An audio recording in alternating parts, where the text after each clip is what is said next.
Topic है election commission, जो बहुत ही इंपॉर्टेंट टॉपिक है। इसमें से सवाल बनना प्री में और स्टेट एग्ज़ाम में बहुत ज़रूरी है। ठीक है, आता ही आता है, आप चेक कर सकते हैं। तो जो चीफ इलेक्शन कमीशन है वो तुम्हारे परमानेंट और इंडिपेंडेंट बॉडी है। इसके बारे में आर्टिकल 324 में बताया गया है कॉन्स्टिट्यूशन में। इसका काम है fair election, free and fair election to the country provide करना।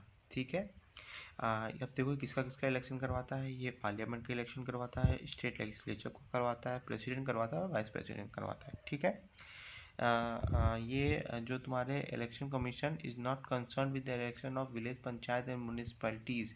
उसके लिए स्टेट इलेक्शन कमीशन अलग से स्टेट इलेक्शन कमीशन अलग से होता है। ठीक है, अब इनका कंपोजिशन की बात करें, देखो इलेक्शन कमीशन में चीफ इलेक्शन कमिश्नर होते हैं और मेंबर होते हैं। मेनली 2 मेंबर होते हैं। ठीक है, इसे इलेक्शन कमिश्नर बोलते हैं। ठीक, और जो जैसे कि 3 मेंबर हो गए, तो जो सबसे चीफ इलेक्शन कमिश्नर होगा उसे हम chairman of the election commission बोलते हैं, वो ऑटोमेटिक हो जाता है। ठीक है, president can also appoint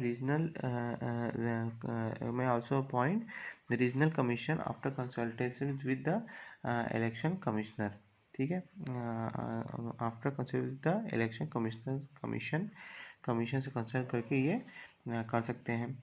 condition of the service and tenure of office, ठीक है, डिसाइड करते हैं president of regional commission shall be determined by the president after and the condition of service and tenure of the election commissioner and the regional commissioner shell be determined by the president. ठीक है, starting में तो ये single member body था, लेकिन बाद में चुनाव के बोझ और जो ज़्यादा चुनाव होने लगे उसको देखते हुए इसको मल्टी मेंबर बॉडी कर दिया गया, that is chief election commissioner. ठीक है, और जो इलेक्टोरल एज जो थी पहले 21 थी उसे घटा के 18 कर दी गई। ठीक, अब जो होता है, अगर चीफ इलेक्शन जो कमिश्नर है तो इलेक्शन जो है वो जो जैसे ये नहीं कि वो चेयरमैन तो उसकी पावर ज़्यादा है, तीनों की पावर बराबर है।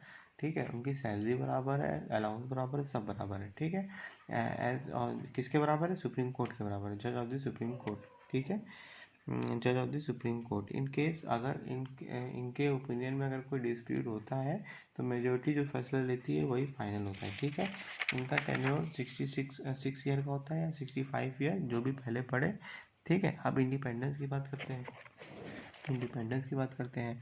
तो chief election commissioner is provided with the security of tenure. जैसे इनका सिक्योरिटी ऑफ टेन्योर है, लेकिन इनको कोई हटा नहीं सकता in case of misbehaviour misconduct incapacity. जैसे सुप्रीम कोर्ट के जज को हटाया था, सेम उसी तरह चीफ इलेक्शन कमिश्नर को भी हटाया जाता है। ठीक है, ऑन द ग्राउंड ऑफ अब ये देखो, ये इंपॉर्टेंट है, he does not hold his office till the pleasure of the president till still he is appointed by him. ठीक है, any other election commissioner or regional commissioner cannot be removed without consulting with the chief election commissioner by the president। ठीक है, ये भी important topic है। ये वाला 3 point वाला जो है वो इम्पोर्टेंट है। ठीक है, अब देखो इसमें क्या है, कॉन्स्टिट्यूशन में ना तो इनका क्वालिफिकेशन बताया गया है, ना इनका टर्म बताया गया है कितनी बार चुने जा सकते हैं, ना इनको रिटायर होने के बाद किसी गवर्नमेंट सर्विस से डिबेट किया गया, मतलब रोका गया, आप कहीं भी जॉब कर सकते हो। ठीक है, अब पावर एंड फंक्शन की बात करें तो पावर एंड फंक्शन का एडमिनिस्ट्रेटिव है, एडवाइजरी है, क्वासी जुडिशियल है।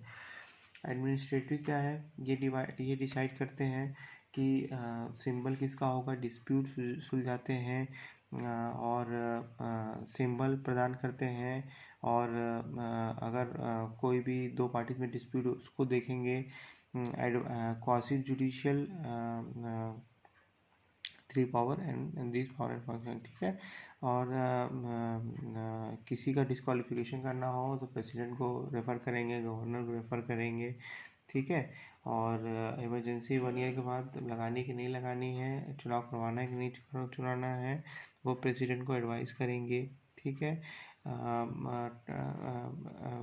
टेरिटोरियल एरिया डिसाइड करेंगे, कॉन्स्टिट्यूंसी की कहाँ इलेक्शन करवाना है country on the basis of delimitation commission act of parliament. ठीक है, एडवाइस। ठीक है, ये हो गया, और ये प्रेसिडेंट से डिमांड कर सकते हैं कि भैया हमको और स्टाफ चाहिए। ठीक है, इधर के कुछ पॉइंट है जो एडमिनिस्ट्रेटिव, एडवाइजरी, क्वासी जुडिशियल है। एडवाइजरी में वही है कि भैया ये ख़राब है, इनको हटाओ यहाँ से, इनका डिस्क्वालिफिकेशन कराओ। एडमिनिस्ट्रेटिव में हम बता चुके हैं, इलेक्टोरल वाला, पॉलिटिकल पार्टी सिंबल, कॉन्स्टिट्यूशनल में हम बता चुके हैं। ठीक है, अब आता है election commission is assisted bye deputy election commissioner, जो कि मेनली IAS होते हैं। और जो डिप्टी इलेक्शन कमिश्नर होते हैं वो assisted by secretary, joint secretary, deputy secretary and under secretary post ये होते हैं। स्टेट में क्या होता है, state level election commissioner is assisted by chief electoral officer, ठीक है, which can be assisted by district collector as a district returning officer, और जो डिस्ट्रिक्ट देखता है। उसके बाद है रिटर्निंग ऑफिसर जो कॉन्स्टिट्यूएंसी देखता है in the every constituency in the district, and उसके बाद आता है प्रिसाइडिंग ऑफिसर जो बूथ देखता है। बस इतना इसी में इम्पोर्टेंट है। Thank you.